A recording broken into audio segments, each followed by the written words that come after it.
우리 제가 기도했던 것처럼 이제 시편 29편 말씀을 통해서 하나님께서 들려주시는 음성을 우리 같이 살펴보도록 하겠습니다. 시편 29편은요, 특별히 시편 학자들이 구분하기를 감사 예배시 혹은 감사 찬송시라고 이렇게 분류한다고 합니다. 한번 해보실래요? 감사 예배시 그리고 또 감사 찬송시. 자, 이것은요 시편에 보통 이제 5권으로 분류하지 않겠습니까? 5권 가운데 감사의 찬양시로는 아주 독보적인 시라고 할 수가 있겠습니다. 보통 시편 5권 가운데 첫 번째 권은 1편부터 41편인데 우리가 이 시편 수요일마다 강해를 했는데 벌써 아직도 우리가 시편 1권을 다 다루지 못하고 또 주님께서 주신 은혜를 다 나누지 못할 정도로 정말 방대한 그런 하나님의 말씀 우리가 매주 새벽 저녁마다 듣고 있습니다. 자, 하나님의 영광을 찬양하는 감사 예배시, 감사 찬양시인데, 그런데 오늘 본문의 시작 앞에 보면 표제가 있죠. 다윗의 시라는 그러한 간단한 그런 어떤 표식 외에는 그 어떤 내용도 이 시편의 어떤 그 정보를 우리가 알 수 없습니다.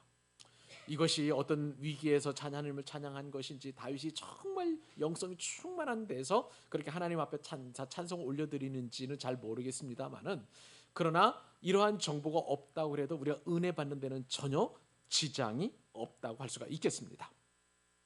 특별히요 우리가 앞으로 계속 살펴보겠습니다만은 이 시편 29편은 천상과 지상 그리고 또 공간과 시간 그리고 자연과 인간을 통틀어서 모든 것을 통치하신 그 하나님의 어미로우심이 분명하게 잘 드러나 있다고 할 수가 있겠습니다.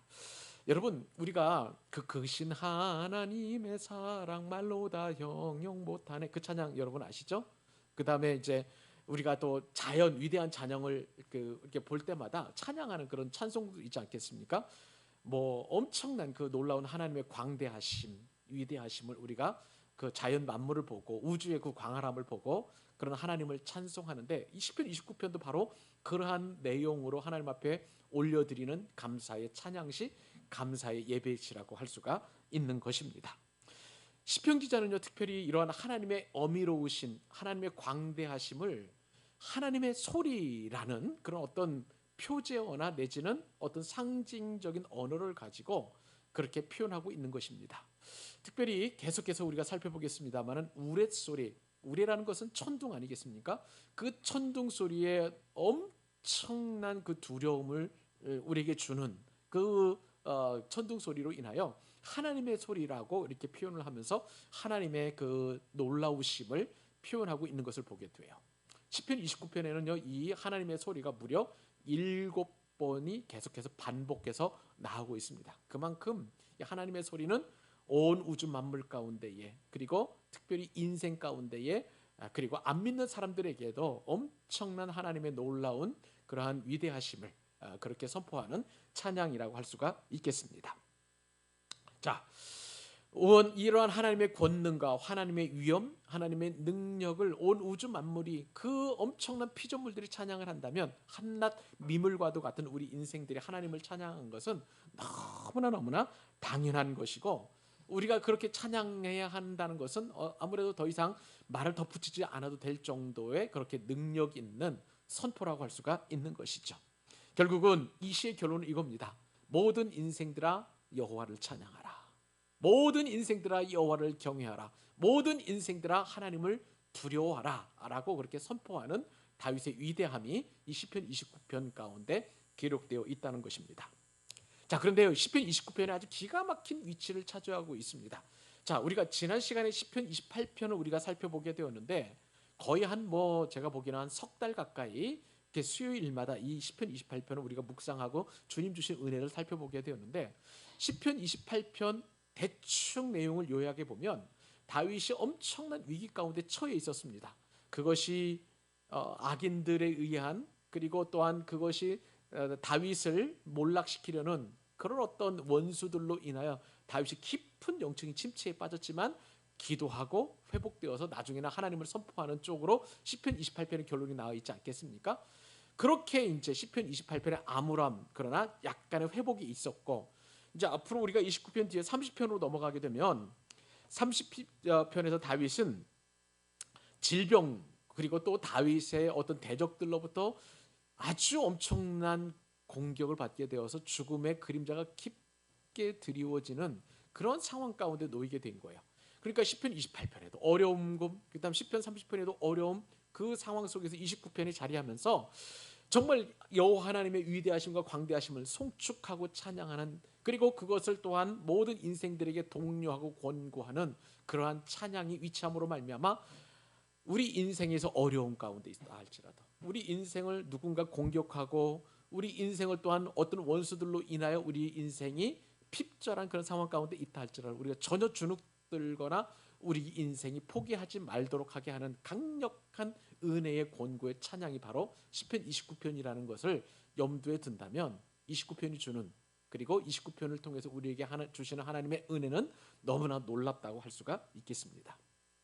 그런데 여러분, 오늘 주보를 보시면 오늘 설교의 제목이 교부들이 애송하는 찬송이라는 그런 어떤 제목을 달게 되었습니다. 왜냐하면요, 시편 29편은 특별히 초대교회를 지난 교부들이 정말 즐겨 암송하는 그러한 시편이었다는 것입니다. 자, 교부들이 즐겨 보는 성경이 있었습니다. 그 성경은 뭐냐면 70인역이라고 하는 그런 그 성경이 있는데, 70인역의 시편 29편이 시작이 장엄한 초막절 집회 때라는 표제가 또 따로 붙어 있어요.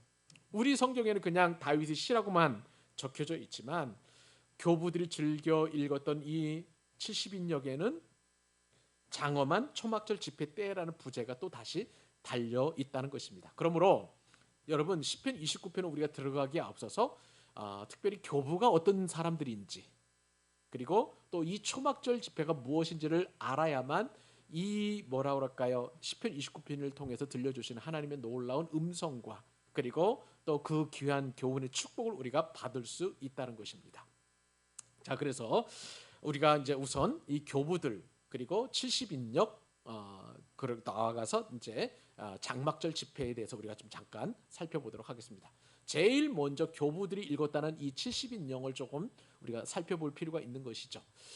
70인역이라는 것은 라틴어인데요, 세프투아진트라고 보통 이야기합니다. 70이 세프투아라는 그런 어떤 뜻을 가지고 있는데 70명이 그러니까 기록한 성경이라는 뜻을 가지고 있는 거예요. 자, 이게 무슨 얘기입니까?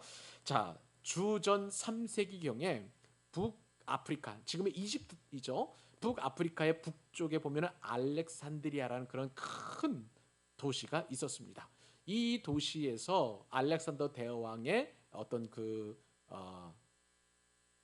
영향력을 받은, 헬레니즘의 영향력을 받은 70명의 아주 유명한 유대인들 랍비가 있었습니다. 학자들이라고 할 수가 있겠는데요. 그 유대인들 랍비들이 구약 성경을 당시 언어인 헬라어로 번역한 성경이 바로 이 세프투아진트 70인역이라고 할 수가 있을 것입니다. 이 알렉산드리아는요, 안디옥 다음으로 이제 기독교가 좀 흥왕한 그런 도시였는데요. 특별히 이 세프투아진트를 번역하면서 또 어떤 일이 있었었냐면 그 성경을 가지고 초대교회 이후에 이제 기독교 지도자들이라고 할 수 있는 이 교부들이 이 성경을 정말 잘 읽고 또 말씀을 깊이 묵상한 그런 사람들이 있었다는 것입니다. 자, 그때 당시에는 기본적으로 이 히브리어는 아주 지역적인 방언이었었고요. 많은 사람들이 읽지 않는 그런 어떤 사용하지 않는 언어였기 때문에 우리가 잘 아는 것처럼 예수님 당시에도 예수님께서는 아람어를 쓰셨거든요. 그러니까 히브리어는 그냥 성경에 남아 있는 고대 히브리어 정도였었기 때문에 히브리어로 성경을 읽는다는 것은 전통 유대인들 외에는, 그리고 정말 그 히브리어에 각별한 관심을 갖고 있는 그런 사람들 외에는 거진 히브리어를 사용하거나 내지는 히브리어 성경을 읽지 못했던 것이죠. 여하튼 이 70인들이 이제 번역을 해서 구약 성경을 그때 당시 공용어인 헬라어로 이렇게 번역을 하게 되었고 그것을 교부들이 읽게 되었습니다. 자, 그러면 여기서 교부가 도대체 어떤 사람들인가? 제가 역사신학 이거 사실은 이제 교회사를 우리가 알아야 되는 것인데요. 역사 신학을 제가 공부하면서 참 재미있게 제가 읽었던 그런 내용들이 있었습니다. 그래서 그때 당시 교부들이 어떤 사람들이었고 또 교부들은 어떤 역할을 했는지 또 교부들 가운데 특별한 사람들은 없었는지 그 내용들을 먼저 살펴보도록 하겠습니다. 자, 여러분들은 아마 성경에서 12제자들은 다 아실 거예요. 근데 12제자 가운데 한 사람인 가룟 유다가 이제 예수님을 은30 팔아버린 거죠. 그리고 그것이 너무나 죄책감이 커서 스스로 목숨을 끊는 비극적인 일이 일어나게 되었습니다. 그런 다음에 이 가룟 유다를 대신해서 사도행전을 보면 마띠아를 제비 뽑아서 이제 12사도로 세우게 되었던 것이죠. 자, 그런데 이 12사도들도 그냥 영생하는 것이 아니었잖아요. 이제 시간이 지나고 나서 이제 사도들도 하나 둘씩 죽어가고 또 대부분 또 이 사도들은 순교하는 그러한 것으로 인해서 생을 마감하게 되었습니다. 그 사도들이 다 세상을 떠난 후 그 이후에 기독교를 지도했던 그 지도자들이 바로 교부들이라고 하는 것입니다. 사도들은요 목숨을 걸고서 이제 교회를 세웠습니다. 그렇다면 이 교부들은 어떤 역할을 했느냐? 목숨을 걸고 교회를 지킨 그런 사람들이라고 할 수가 있겠습니다. 사도들은요 성경을 썼어요. 베드로도 썼고 바울도 썼고 사도들이 이렇게 성경을 썼다면 이 교부들은 어떤 역할을 했느냐? 그 성경을 최초로 해석한 사람들이 바로 이 교부들이라고 할 수가 있겠습니다. 교부는요 왜 교부냐면 종교할 때 가르칠 교자 여러분 잘 아시죠? 교자에다가 아비부자를 씁니다. 그러니까 교회의 아버지라는 뜻을 가지고 있는 거예요. 그래서 영어로 보면 이 교부는 Father of the Church, 교회의 아버지 혹은 Church Fathers라고 교회의 아버지들이라고 이렇게 표현하고 있습니다. 초대교회에서 여하튼 이 기독교의 기초를 다진 인물들이 바로 이 교부라고 할 수가 있는 것이죠. 이 교부들은요 예수 그리스도의 십자가 순환을 이제 받은 이후에 유대인들의 그리고 핍박을 받아서 다 디아스포라로 다 흩어졌잖아요. 전 세계에 그렇게 흩어진 이후에 그 디아스포라 그리스도인들이 흩어져서 각 이제 그 이방 땅에서 교회를 세우게 되었고 그리고 그 교회에서 어떤 것을 또 전파했냐면 복음을 전했잖아요. 예수 그리스도가 메시아 되심을 그리고 그분이 죽으셨고 또 부활하셨고 또 하늘로 승천하셨다. 다시 오실 것에 대한 내용들을 계속 가르치게 되었습니다. 그런데요. 이 가르침 속에서 어떤 문제가 생기게 되었냐면 예수 그리스도를 직접 만난 사람들, 사도들이겠죠. 그리고 그 사도로부터 건강하게 복음을 전해 들었던 사람들이 있는가 하면 곁에도 듣고 전에도 듣고 또 이상한 이야기 듣고 그리고 어떤 뭐 신비로운 어떤 동방 종교 영향도 받고 해가지고 뭐 각 교회 안에 이런저런 얘기들이 막 들려오는 거예요. 온전한 복음, 그 다음에 정통적인 그런 복음이 있는가 하면 그때 당시에 영지주의도 들어왔고요. 그 다음에 이단 사상도 들어왔고요. 헬락 철학도 들어왔고요. 또 유대교 율법주의도 들어왔고 해가면서 교회에서 그냥 이것이 그냥 다 그냥 완전히 그냥 짜장면 짬뽕 섞이듯이 그냥 그렇게 섞여가지고 기독교 교리가 엄청나게 혼탁하고 또 이것으로 말미암아 이제 참된 복음을 전하는 지도자들이 오히려 핍박을 받는 그러한 이상한 일들이 일어나게 되었습니다. 그렇기 때문에 이러한 기독교 교리를 잘 정리하고 또 그것을 교리로 이렇게 정착해 나가는 그러한 연구 작업들이 필요하게 되었다는 것이죠. 그래서 이 교부들은 바로 그런 역할을 했던 사람들이에요. 교리를 만들고 참된 교리를 가르치고 또 많은 사람들에게 복음을 전하고 또 이단과 싸우면서 그렇게 기독교 신학의 토대를 닦았던 사람들, 그런 사람들을 일컬어서 교부라고 그렇게 할 수가 있겠습니다. 시기적으로 볼 때에는요 대략 주후 100년 이후에, 그러니까 2세기 정도 되는 것이죠. 사도 요한이 이제 오랫동안 살게 되었는데 거의 한 뭐 그냥 우리가 대충 해서 뭐 주전 한 100년 정도의 사도 요한이 죽었다고 하면 그 사도 요한이 죽은 이후로부터 시작되는, 그래서 주후 한 8세기까지 뭐 AD 한 700 몇 년까지 이루어지는 이런 신학적 토대를 갖췄던 그런 사람들을 일컬어서 교부다라고 그렇게 보시면 되겠습니다. 자, 교부도요 이제 한 뭐 5, 600년 정도 차이가 있다 보니까 원래 처음 시작했던 교부들이 있는가 하면 그 뒤로 그 교부들의 작품을 가지고 또 이렇게 분석하고 거기에 더 다시 설을 덧붙이고 더 견고하게 만드는 그러한 교부들도 있었습니다.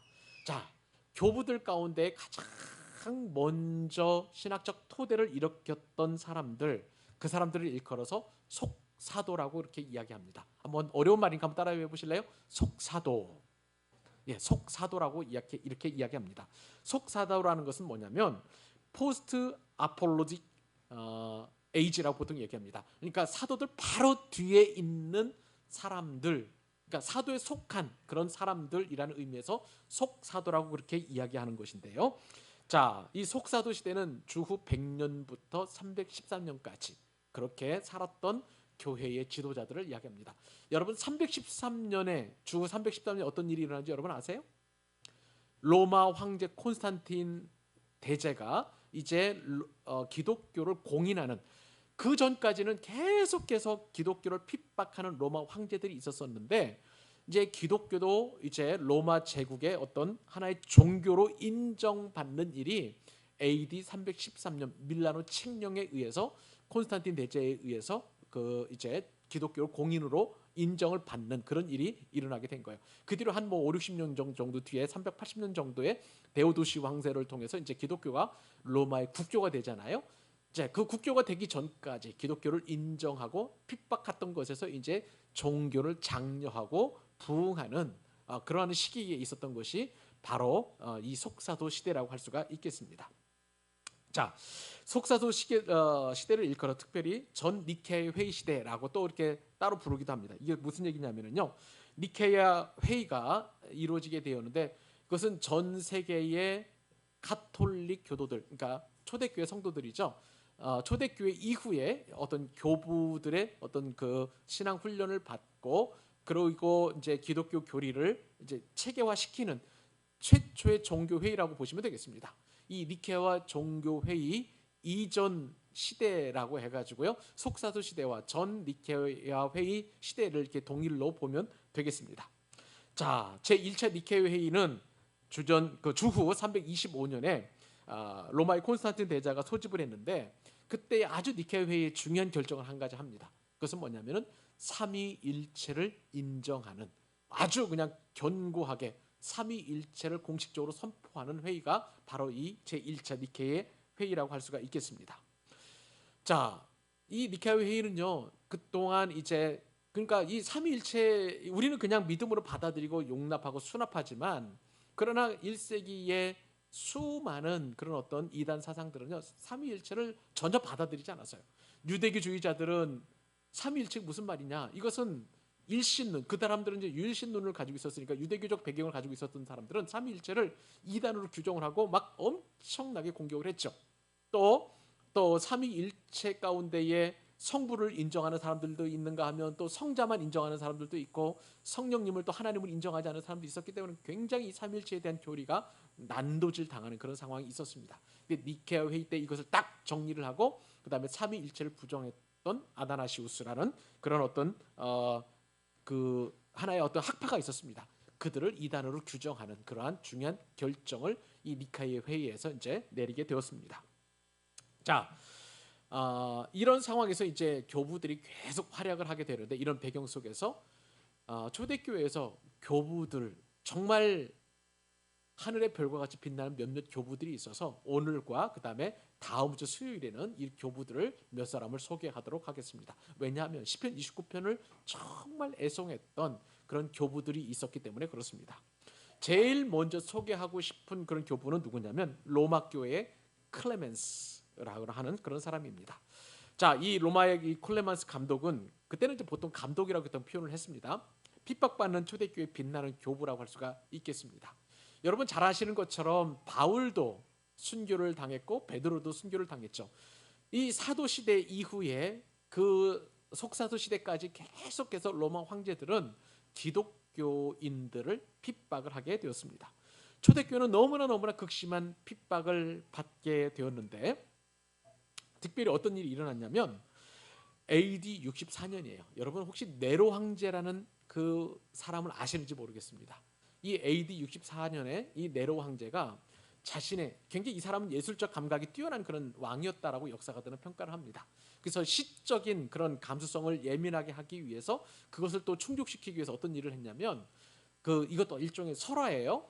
네로가 로마의 병사들을 시켜가지고 온 로마 시대를 다 불태웠다는 거예요.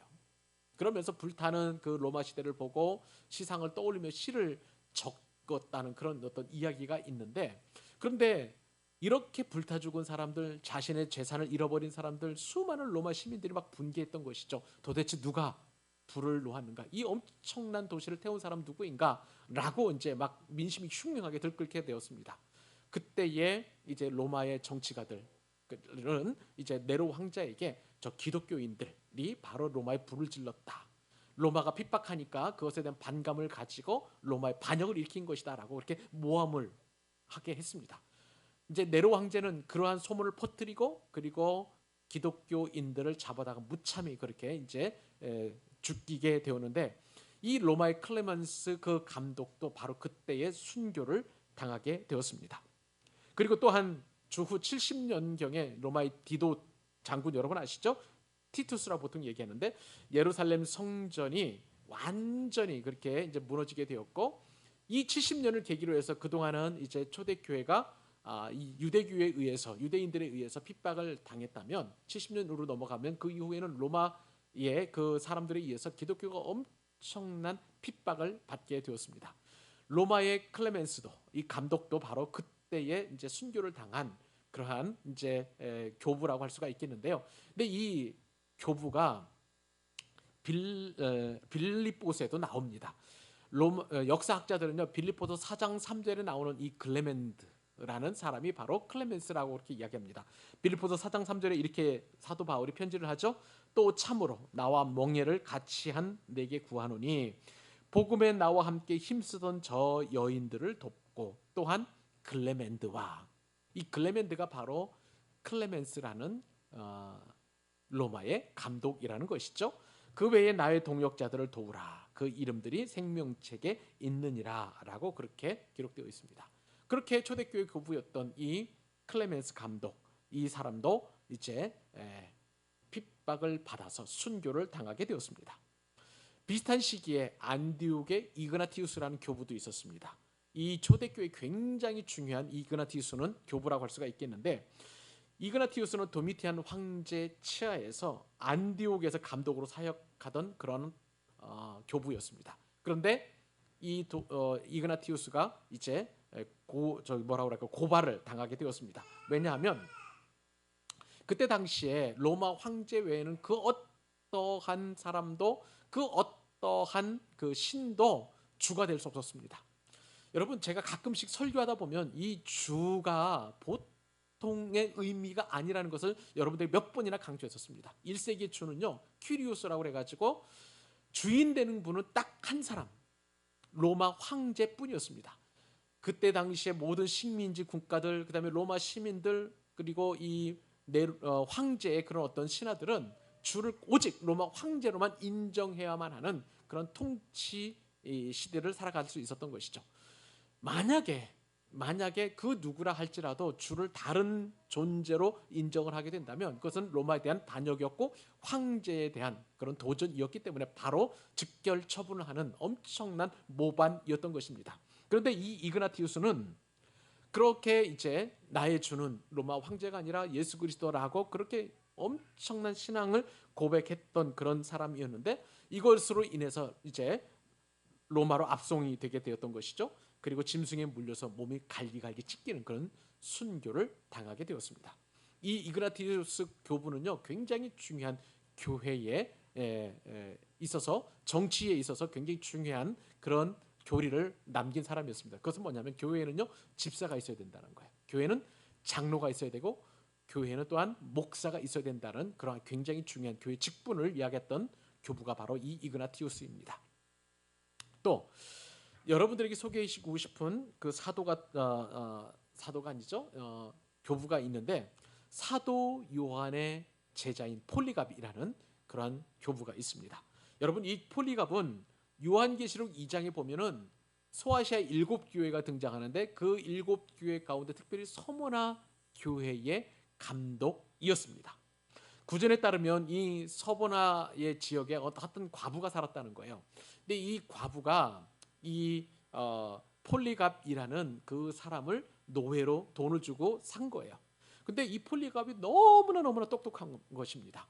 그러니까 그 똑똑한 폴리갑을 이제 죽을 때쯤에서 이 과부가 이제 속전을 해서 이제 뭐라 그럴까요? 이제 노예에서 자유인으로 풀어주게 된 것이죠. 그렇게 해서 폴리갑은 이제 교부가 되었는데, 특별히 이 폴리갑은 젊었을 때 요한 사도의 제자로서 사도의 정통적인 가르침을 받았던 그러한 교부였던 것입니다. 그리고 이 사람이 얼마나 똑똑했는지 20대에 서문화 교회의 감독이 되어서 그렇게 서문화 교회를 잘 섬기는, 지금으로 말하면 이제 그 담임 목사라고 할 수가 있는 것이죠. 그러한 역할을 감당하게 되었습니다. 자, 근데 이 폴리갑은 86세 때의 아우렐리우스 그 황제 때에 순교를 하게 되었는데요. 폴리갑이 체포되기, 로마 군인들에게 체포되기 사흘 전에 엄청난 꿈을 하나 꾸게 되었습니다. 그것은 뭐냐면 자신이 베고 있었던 그런 베개에 큰 불이 일어나 가지고 그렇게 불타버리는 환상을 보게 된 거예요.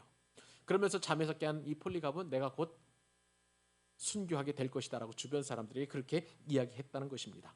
자, 이 폴리갑의 해몽대로 이제 그 꿈을 꾼 사흘 후에 불에 타 죽는 순교를 당하게 되었습니다.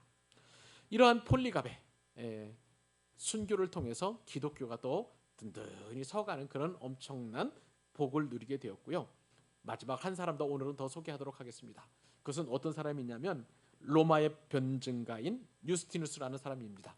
근데 이것을 영어로 번역을 해보니까 저스틴 마터라고 보통 그렇게 이야기합니다.